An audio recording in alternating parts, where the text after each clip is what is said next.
এই জন্য তো সমাজে কথা হয় না, সমাজের কোনো কাজ হয় না। বক্তা বলে হাদিস আর কোরআন, বক্তা বলে জাহান্নামের ভয়, বক্তা বলে জান্নাতের বন্ধুরা, বক্তা সুদের বিরুদ্ধে বলে, ঘুষের বিরুদ্ধে বলে, বক্তা আরো অন্যায় অনাচার অনাচার দুর্নীতি জুলুম অত্যাচার এই ব্যাপারে বক্তা বয়ান করে, অথচ বক্তা নিজেই স্যাটিসফাইড নয়, বক্তা নিজেই পরহেজগার নয়। বক্তা 25,000 টাকা আগেই ঢুকিয়ে নেওয়ার অঙ্গীকার করেছে, 15,000 কমিটি ঢুকিয়ে দিয়েছে। আগে ভাকরিতে আসার পরে বলছে, স্যার আপনি কত দূর, মৌলানা সাহেব আপনি কত দূর, হুজুর আপনি কত দূর, বলে আমি ভাকরিতে, তাড়াতাড়ি আসেন। বক্তা বলে যে আপনার মেসেজ যতক্ষণ 10,000 বাকি না ঢুকবে এই গাড়ি কিন্তু তাড়াতাড়ি ঢুকবে না। এই সমাজে 90% বক্তা যারা শুধুমাত্র কাঁচা টাকা লুটার জন্য সমাজে তারা জন্ম নিয়েছে। কথা বল না ঠিক? বর্তমান জামানায় বক্তা চাই টাকা, কমিটি চাই ভাইরাল বক্তা, আর শ্রোতা চাই সুর। কি হবে এই বক্তা দিয়ে? কি হবে এই কমিটির এই নির্বাচনী জলসা দিয়ে? কি হবে?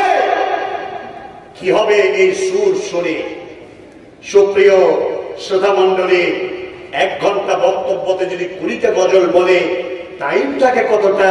একটা গজলে যদি 3 থেকে 4 মিনিট হয়, তাহলে 20টা গজল বলতে কত মিনিট সময় লাগে?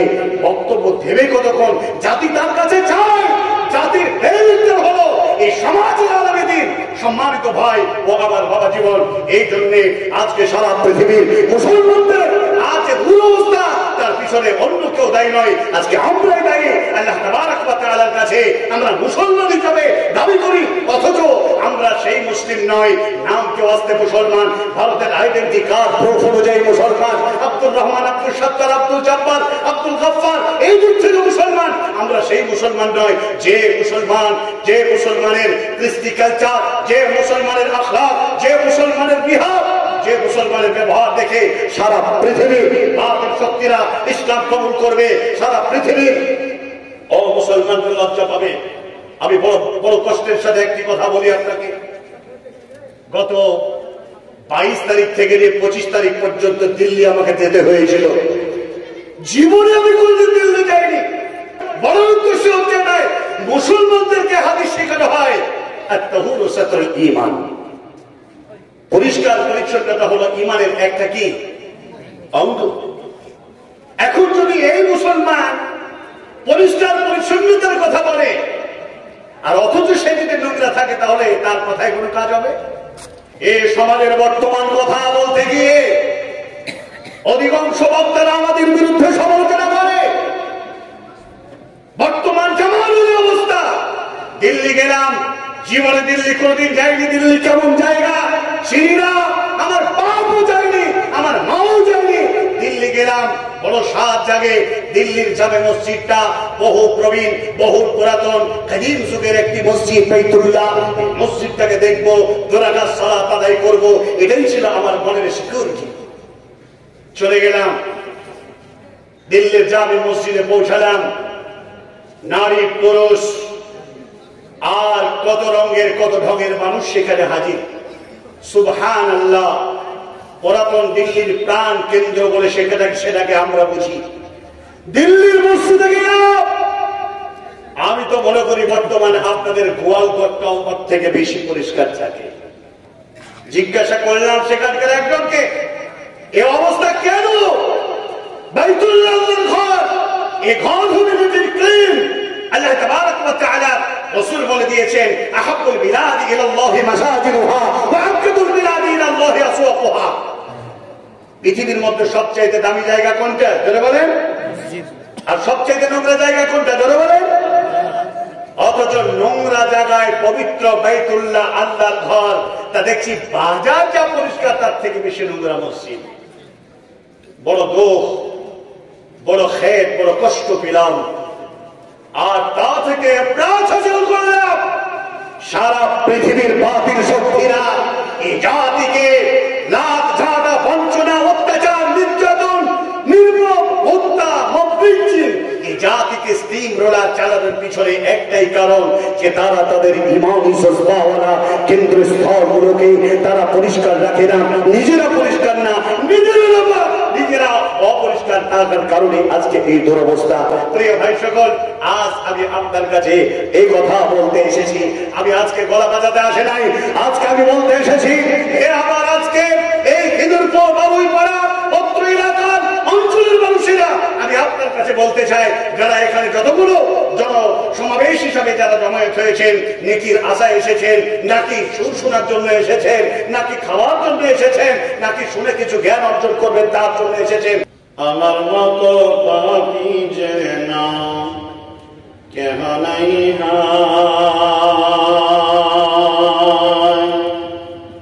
জানি না জীবনে আমার জয় হলো না হয় গো, জয় হলো না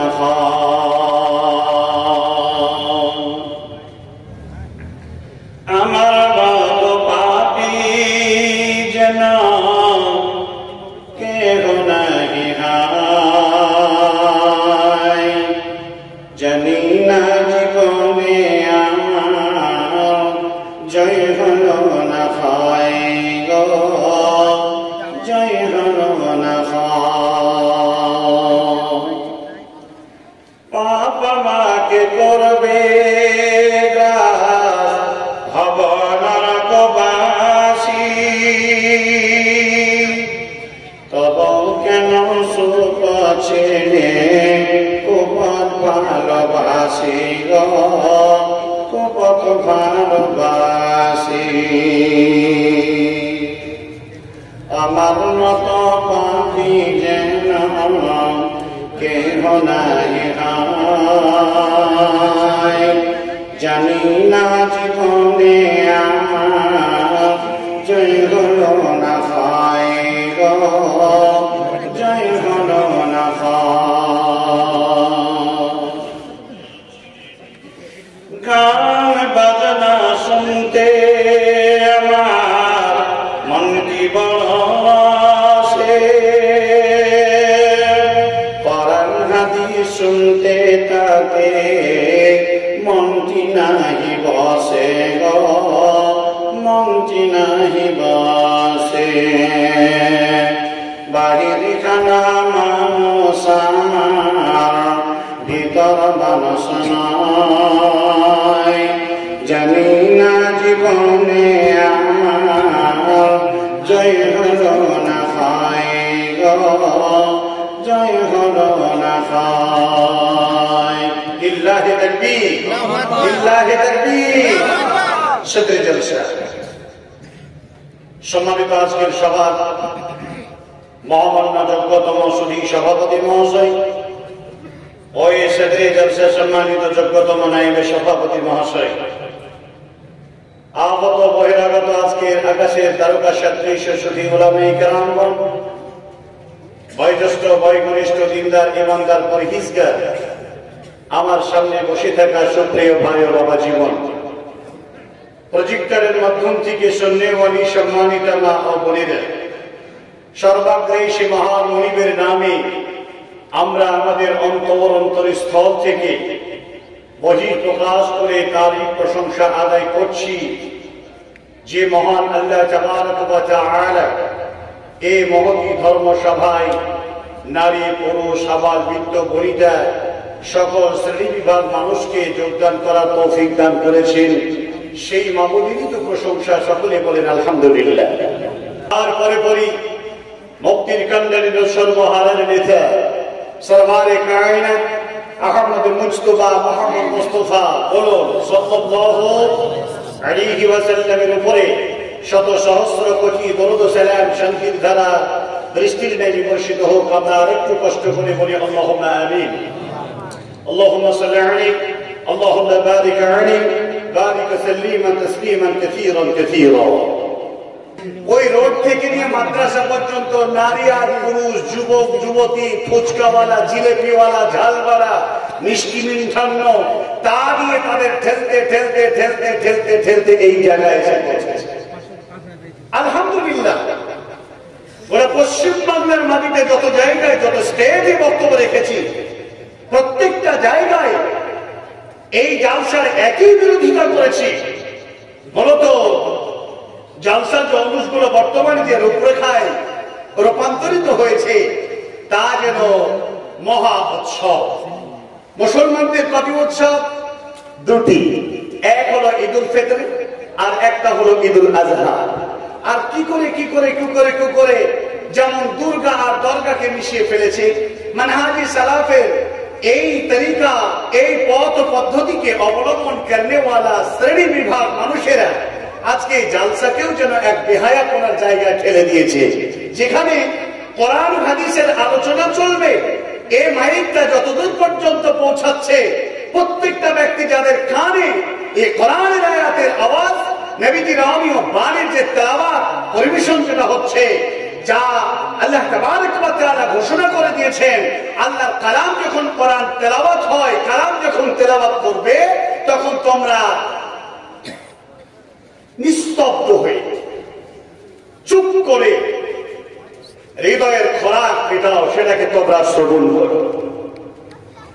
আর আজ কোরআনুল কারীমের তেলাওয়াত, বাদ্যযন্ত্র যেমন একটা ছেলে না ইংরেজি বুঝে, না বাংলা বুঝে, না হিন্দি বুঝে, ধুমধারাক্কা গান বাজছে, দাঁড়িয়ে দাঁড়িয়ে ছেঁড়া প্যান্ট পিঁধে নাচছে। ও যে কি স্বাদ পায়, ওর একটাই স্বাদ, শুনতে ভালো লাগে, বুক পর্যন্ত ধড়াক ধড়াক করে ডিজে বাজে আর তার তালে তালে নাচে। ও একটা জগৎ, ও বুঝে গেছে যে এইভাবে শুনতে ভালো লাগে আর এটা বাজাতে হয় শুতে গিয়ে, উঠতে গিয়ে, বসতে গিয়ে, বিয়ে বাড়িতে, মুসলমানি খানাতে, সমস্ত জায়গাতে এইগুলো শ্রবণ করছে, তাদের ভালো লাগে। আর এই বর্তমান জামানার মুসলমান আমরা জালসা জৌলুস দিয়ে মেলা খেলার মতো উৎসব। মালদা জেলায় কয়েকদিন আগে একটি জালসায় গেলাম, তো বৃহৎ বড় একটি দার্শনিক জামিয়া মাদ্রাসা, নাম বললে তো ইউটিউবে শুনে নিবে যে আমাদের মাদ্রাসা জালসা দুর্নাম করে। 5 বিঘা জায়গা শুধু দিয়েছে মেলা, খেলা, খানা পিনা আর ওই চাউমিন, ভেজিটেবিল, ফুচকাওয়ালাদের আড্ডা খানা খোলার জন্য। নারী আর পুরুষ রাস্তায় ঠেললে ঠেলা যায় না। মাহফিলে গিয়ে দেখা যায় যে 60 থেকে 70টা লোক সেখানে আলোচনা শুনতে এসেছে। প্রিয় ভাইয়েরা, সম্মানিত মা ও বোনেরা, সময় 1 ঘন্টা। আমি আজকে আপনার কাছে সময় নষ্ট করব না, তথাপি একটা হাদিস দিয়ে আপনার কাছে বলতে চাই, এ মাহফিল যেমন তেমন মাহফিল নয়।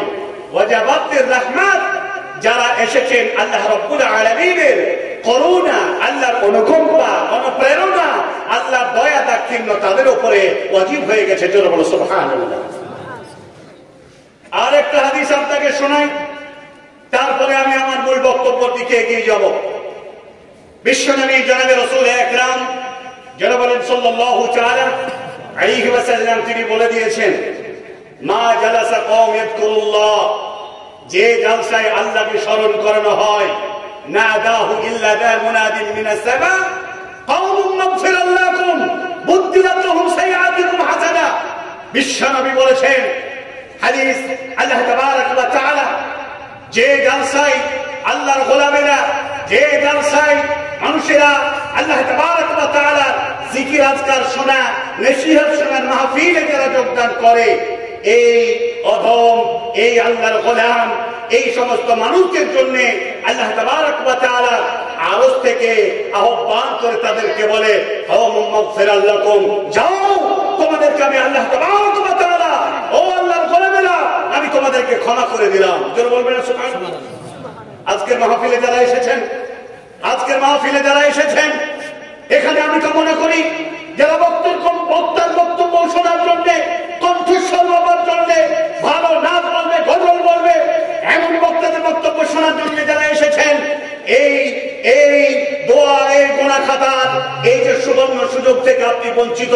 ওয়াল্লাহি এই নিয়ত যদি আপনার থেকে থাকে, কে কথা গজল বলবে, আর কণ্ঠস্বর ভালো, হাদিস আর কোরআন কি বললো না বললো সেটাকে কর্ণপাত না করে যদি সেই দিকে কর্ণপাত করেন, নেকি পাবেন? একটাও নেকি পাবেন না। আল্লাহ বলছেন, এই নসিহা শ্রবণ করনে ওয়ালাদের জন্য বড়ই আবশির বিল খায়র।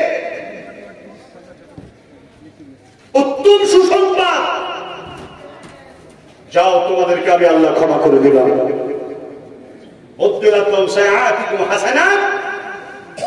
তোমাদের জীবনে যত গুনাহগুলো ছিল আমি আল্লাহ তাবারক ওয়া তাআলা সমস্ত গুনাহগুলোকে আমি নেকি দিয়ে রূপান্তরিত করে দিয়েছি। জোরে বলো সুবহানাল্লাহ।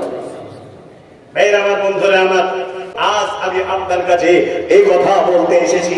আমি আজকে গলা বাজাতে আসে নাই, আজকে আমি বলতে এসেছি, হে আমার আজকে এই খিদুরপুর বাবুইপাড়া পত্র এলাকার অঞ্চলের মানুষেরা, আমি আপনার কাছে বলতে চাই, যারা এখানে যতগুলো সমাবেশ হিসাবে যারা জমায়েত হয়েছেন, নেকির আশায় এসেছেন, নাকি সুর শোনার জন্য এসেছেন, নাকি খাওয়ার জন্য এসেছেন, নাকি শুনে কিছু জ্ঞান অর্জন করবেন তার জন্য এসেছেন, তারপরও আমি আপনাদের কাছে জিজ্ঞাসা করতে চাই, এখানে যতগুলো লোক আছেন যারা 5 ওয়াক্ত নামাজ পড়েন না তারা হাত উঠান। পারবেন? যারা 5 ওয়াক্ত নামাজ পড়েন না তারা হাত তোলেন। এত বড় লজ্জার কাজ ধরা পড়ে যাবেন আজকে। যারা কন্টিনিউ 5 ওয়াক্ত নামাজ পড়েন তারা হাত তোলেন। কন্টিনিউ যারা 5 ওয়াক্ত নামাজ পড়েন তারা হাত তোলেন। আলহামদুলিল্লাহ। আচ্ছা, হাত যদি সবাই তুলতেন তো শুধু হাতই দেখতে পেতাম, তো হাতের ফাঁকে মাথা দেখলাম, দুটো হাত এইভাবে বসে আছে দেখলাম, তার মানে আপনি সালাত আদায় করেন না। শুধুমাত্র যে লোকগুলো সালাত আদায় করে তারাই। আপনি কি ভুলে গেছেন? মুহাম্মদ সাল্লাল্লাহু আলাইহি ওয়াসাল্লাম তিনি বলে দিয়েছেন, ক্বালা হাদিল্লাযী বাইনানা ওয়া বাইনাহুম আস-সালাত ফামান তারাকাহা ফাকাদ কাফারা। তোমাদের মধ্যে আমাদের মধ্যে একটা ইকরার, অঙ্গীকার, প্রতিশ্রুতি, সেটা হলো সালাত। যারা সালাত আদায় করে না তারা মুসলমান না। জান্নাত শুধু মুসলমানদের জন্য। ওয়াল্লাহি, আল্লাহর কসম করে বলছি, জান্নাত শুধু মুসলমানদের জন্য। এছাড়া পৃথিবীর আর কোন প্রাণী, আর কোন ব্যক্তিকে জান্নাত দেওয়া হবে না।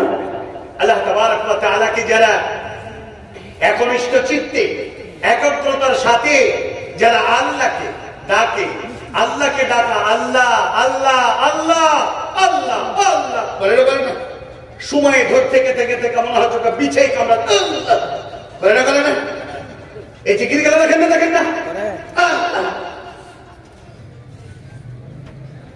এইরকম আল্লাহ বলা ঈমান আমাদের তো রেখে আল্লাহ তাবারক ওয়া তাআলা পবিত্র কোরআনুল কারীমের মধ্যে স্পষ্ট করে বলে দিয়েছেন। এই কোরআনের আয়াত তেলাওয়াত করলেই আপনি বুঝতে পারবেন প্রকৃত যারা ঈমান আনলে ওয়াদা, ঈমান এনেছেন আর এই ঈমানকে যত্ন করে রেখেছেন, এই ঈমানকে বাঁচিয়ে রেখেছেন, এই ঈমানকে খেতে দিয়েছেন। ঈমানের খোরাক কি?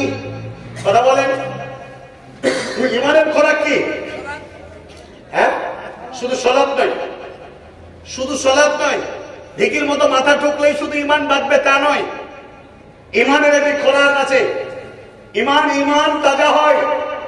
আল্লাহ তাবারক ওয়া তাআলা বলেছেন, খাবার খেলে যেমন পেট মোটা হয়, ক্ষুধা মিটে, অনুরূপ ঈমানও তাজা হয়, ঈমানেরও পেট ভরে, ঈমানও জেগে ওঠে। সেটা হলো কোরআন তেলাওয়াত। আমার ভাই বলেছেন অ্যাবসলিউটলি অ্যাপ্রোপ্রিয়েট অ্যানসার আলহামদুলিল্লাহ। আল্লাহ তাবারক ওয়া তাআলাকে স্মরণ করা, আল্লাহর জিকির আজকার করা, সুবহানাল্লাহ, আলহামদুলিল্লাহ। ওরে মুসল্লি, তুই কত জিকির করিস, তোর হাতে 1.5 হাত ওজনের বড় তসবিহ, মোটা মোটা দানা মনে হচ্ছে সুপেরির দানা দিয়ে বেঁধেছে তসবিহ। সুবহানাল্লাহ সুবহানাল্লাহ বলে তো বুঝে গল্প। চাচা কেমন আছো? এদিকে হাত চলে গেছে। বাপজি কেমন আছো? ভাত চলে গেছে। আরে ছোড়া, এদিকে শুনে হাত চলে যাচ্ছে। উদাসীন। প্রিয় ভাই সকল, আল্লাহ তাবারক ওয়া তাআলা রাসূল বলে দিয়েছেন, যারা পরহেজগার, ঈমানদার, আল্লাহ ইবাদত করনে वाला, এই শ্রেণীর মানুষদের জন্য মহান আল্লাহ তাবারক ওয়া তাআলা রাসূল বলে দিয়েছেন এরা কেমন হবে। হাদিস সহিহ আল বুখারী স্পষ্ট করে বলে দিয়েছেন, লা ইয়াজুলু ইলা আখিয়াতি। একটা বকরিকে বা একটা ঘোড়াকে যেমন গলায় গলতানি দিয়ে রশ্মি বেঁধে দিয়ে যেমন ফাঁকা চ্যাটিয়াল মাইলানে যেমন একটা খুঁটো পুঁতে দিয়ে বেঁধে দেওয়া হয়, যাতে এই ঘোড়া, যাতে এই ছাগল, যাতে এই গরু অন্য কোনো ফসলে না ছুটে গিয়ে কারো ক্ষতি না করে, যার জন্য রশিতে ক্ষতি করতে গেলে টান বেঁধে যাবে আর যেতে পারবে না। প্রাণীও জানে আমার মুরিদ আমাকে এইখান পর্যন্ত সীমাবদ্ধ সীমারেখা বলে দিয়েছে, এর বাইরে আমি যেতে পারবো না। আল্লাহ রাব্বুল আলামিন রাসূল বলে দিয়েছেন, মুসলমান মুমিন আল্লাহ রাব্বুল আলামিনের প্রিয় কাছের বান্দা, আল্লাহ দরুদের বান্দা, এরাই যাদের ঈমানের রেখা দড়ি দিয়ে সীমারেখা অতিক্রম করতে যা না পারে তার জন্য তার ইমানি সসবা এই বেঁধে দিয়েছেন যাতে করে অন্যায় রাহাজানি দুর্নীতি করতে না পারে। প্রিয় ভাই সকল, আল্লাহ তাবারক ওয়া তাআলা এই শ্রেণীর মানুষরা অত্যন্ত করে পুরো সমস্যার মধ্যে পড়বে, পুরো ধরনের নির্যাতনের মধ্যে পড়বে। এদের উপরে হবে মুনফিক, এদের উপরে হবে নির্যাতন, এদের উপরে হবে অনাচার, কদাচার, দুর্নীতি। আর আল্লাহ রাব্বুল আলামিন বলেন, বিসমিল্লাহির রহমানির রহিম,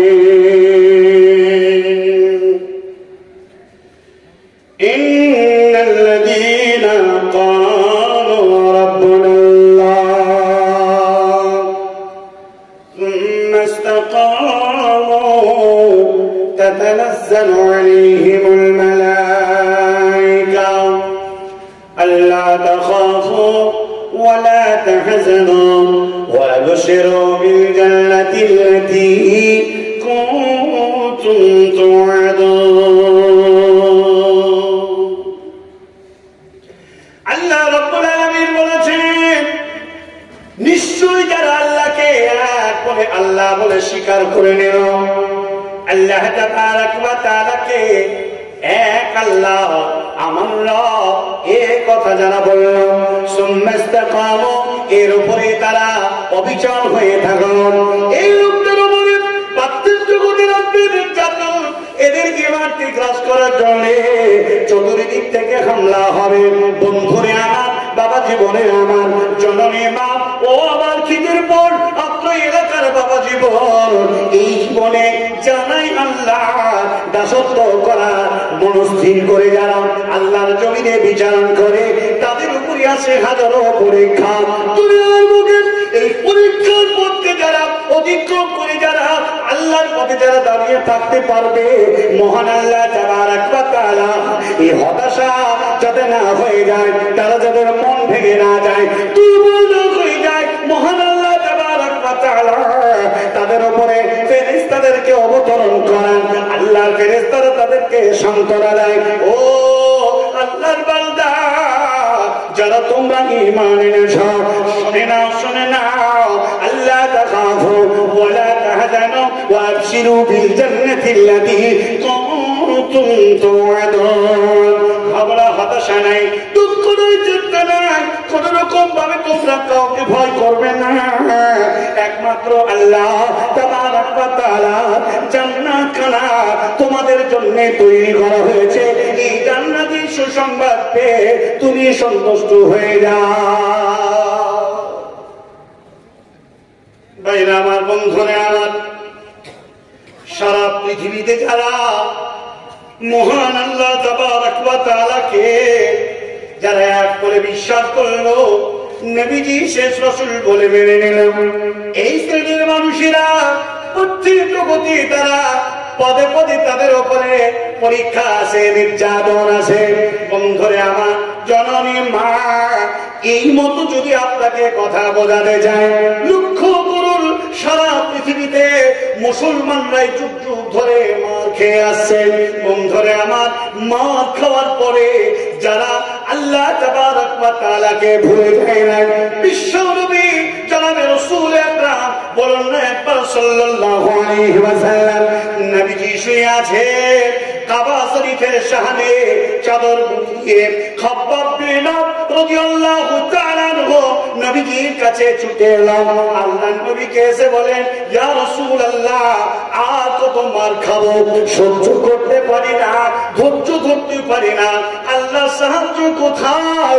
মাতা নাসরুল্লাহ, আল্লাহ সাহায্য কোথায়? বিশ্ব নবী উঠে বসলেন আর সাহাবাকে এত সুন্দর ভাবে সান্ত্বনার বার্তা দিয়ে নবীজি আমার বোঝালেন, ও খাব্বাব, শুনে নাও শুনে নাও শুনে নাও শুনে নাও, না জানি তোমাদের উপরে কি নির্যাতন এসেছে, আমাদের রাসূলের কাছে এসে ইফতিহার পূর্ণ করতে আছো। আল্লাহর নবী সান্ত্বনা দিলেন, বুঝালেন, ও বাবা খাব্বাব, ইতিপূর্বে তোমাদের মত যারা ঈমান এনেছিল, আল্লাহকে এক বলেছিল, তাদের উপরে যে নির্যাতন এসেছিল, তাদের মতো কি এখন তোমাদের এই অবস্থায় এসেছে নাকি? একজন তাজা ঈমানদার ব্যক্তিকে দাঁড় করিয়ে দেওয়া হয়েছিল, লোহার করত দিয়ে মাথাকে পড়া হয়েছিল, ফাটতে ফাটতে ফাটতে টোটাল মানুষটাকে দিয়ে খণ্ডিত করে দিয়েছিল। তারপর তারা মহান আল্লাহর উপরে ঈমান আনা থেকে তারা দূরে সরে যায় না। বলবেন না সুবহানাল্লাহ? বাবা খাব্বাব, এই অবস্থা শুধু তাই নয়, লোহার চিরুনি দিয়ে দাঁড়িয়ে তাজা মানুষটার গা থেকে চামড়া গোস্ত খুলে নিয়ে হাড্ডিগুলো থেকে মাংসগুলোকে শুধু লোহার চিরুনি দিয়ে আঁচড়িয়ে আলাদা বিভাগ করে দিয়েছিল। এরপরও তারা আল্লাহ দিল থেকে মহান আল্লাহ তাবারক ওয়া তাআলাকে এক বলেছি, যদি তার জন্য বাঁচতে হয়, তার জন্য যদি মরতে হয়, এই জন্য সদা সর্বদা প্রস্তুত আছে। হাসি মুখে তারা মরুচ্ছে, তারা আল্লাহ সন্তুষ্টির জন্য তারা মেনে নিয়ে হাসি মুখে তারা জান্নাতে গেছে। হে আমার আপমর জনসাধারণ, হে আমার আজকে অত্র সভায় যারা এসেছেন, বিশ্ব নবী বললেন, আলা নাসরুল্লাহিল কারীম, আল্লাহ বলেছেন আল্লাহ সাহায্য অতিথি হবে। প্রিয় ভাই সকল, মা বোন আমার, আমি আপনার কাছে কথা বলতে এসেছি, ভারতবর্ষের মাটিতে এক শ্রেণীর সন্ত্রাসীরা আজকে মুসলমানদেরকে দেশে থাকতে দেবে না। চতুর্দিক থেকে তাদের উপরে নীল নকশা, স্টিমার, লোরাল আর বুলডোজার দিয়ে এই সম্প্রদায়কে চিরতরে মিটিয়ে দেওয়ার চেষ্টা করছে। জেনে রাখবেন, ঈমান যাদের হৃদয়ে আছে, বলিষ্ঠ ঈমান যাদের, শুধু আদৌ 1.5 টাকা দেবে, বলবো ইনশাআল্লাহ, বলবেন শেখ, আল্লাহ তাবারক ওয়া তাআলা কথাটা বলছি, শেখ বলেছেন, মনে কিছু করবেন না, আমি চাইছি, মাদ্রাসা না চাইলে চলবে না। জি, আজকে চতুর্দিক থেকে এই নির্যাতন শুরু হয়েছে। সম্রাট ফেরাউন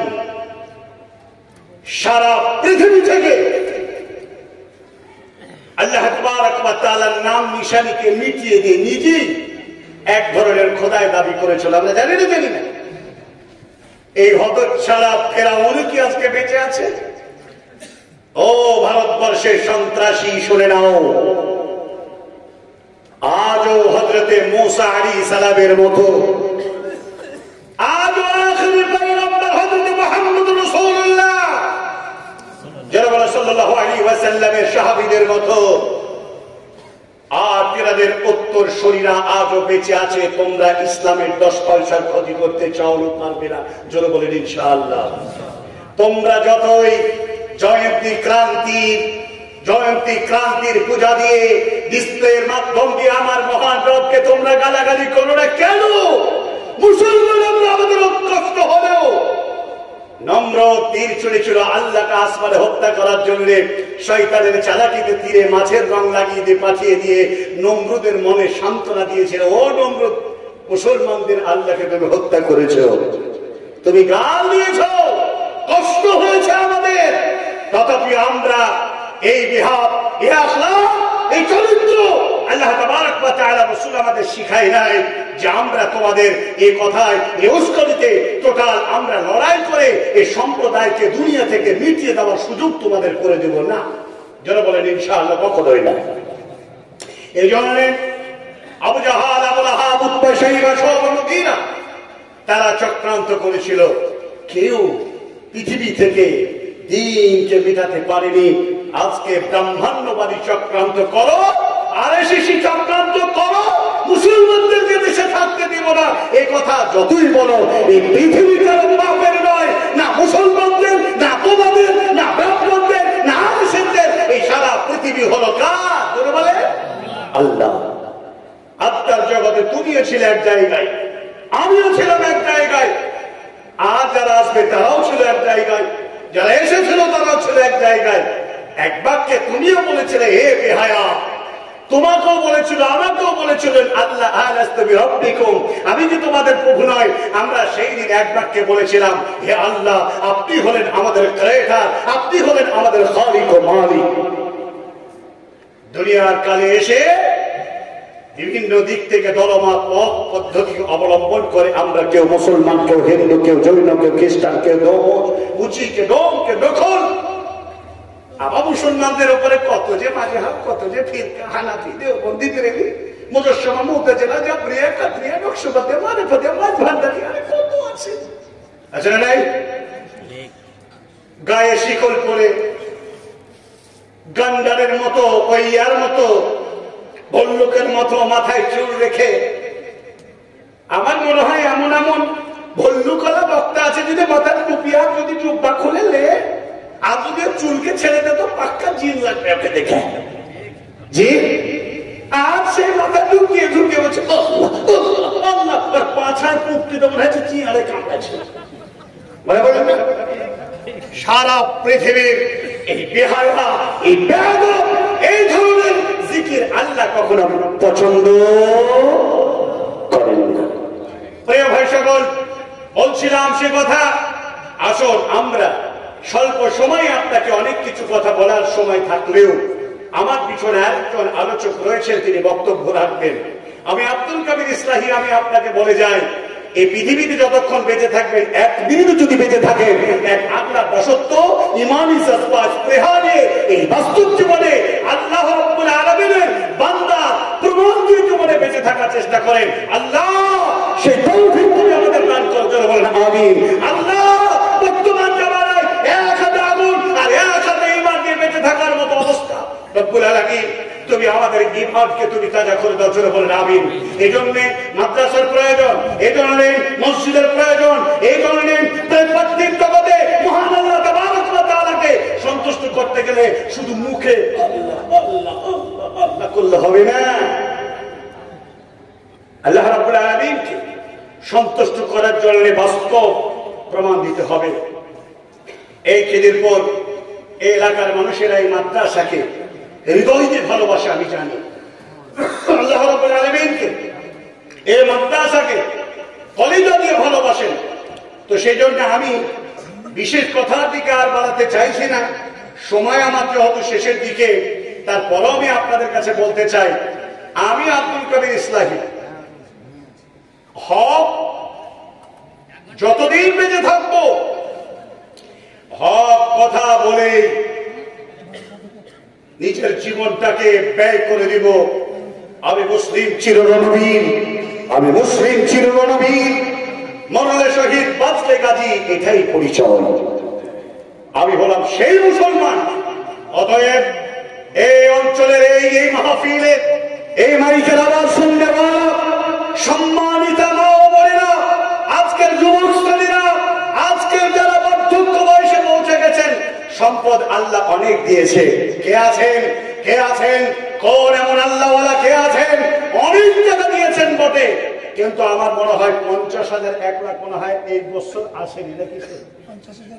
একজন দিয়েছে 50,000, 1 লাখ দিনে বলে নেই, এবার নেই। 30,000 টাকা করে দিয়েছে, 30,000 টাকা এসেছে তো 10টা নাকি? 25,000 টাকা মাশাআল্লাহ এসেছে। জি, এখন এই অবস্থায় যদি বলি যে আপনারা 30,000 দেন, ঠিক হবে না মুরব্বী, ঠিক হবে না। তাহলে আমি বলতে চাই, আজকে এখন এই মাহফিলে কোন আল্লাহর বান্দা আছেন 30 জন ব্যক্তি যুবককে চাই একটা করে 1000 টাকা দিবেন? বেশি কথা নয়, সম্মানিতা মায়েদের মধ্যে থেকে, আপনাদের মধ্যে থেকে মাত্র 30 জন ব্যক্তির কাছে আপিল করলাম, দেখি কোন আল্লাহ রাব্বুল আলামিনের দরদি বান্দা বান্দি আছে। প্রমাণ হয়ে যায়, এই মাদ্রাসাগুলোকে ভেঙে তছনছ করে দেবে, এই মাদ্রাসাগুলোকে বন্ধ করে দিবে। আর আমাদের মতো আপমর জনসাধারণ মুসলিম মিল্লাত, আমরা হলাম মাদ্রাসার সরকার, আমরা মাদ্রাসাকে বাঁচিয়ে রাখতে চাই। জোরে বলেন ইনশাআল্লাহ। জীবনে ধরে আত্মা থাকতে নবীর ঘরকে, আল্লাহর ঘরকে আমরা ধ্বংস হতে দেব না, দেব না, দেব না। জোরে বলেন ইনশাআল্লাহু তাআলা।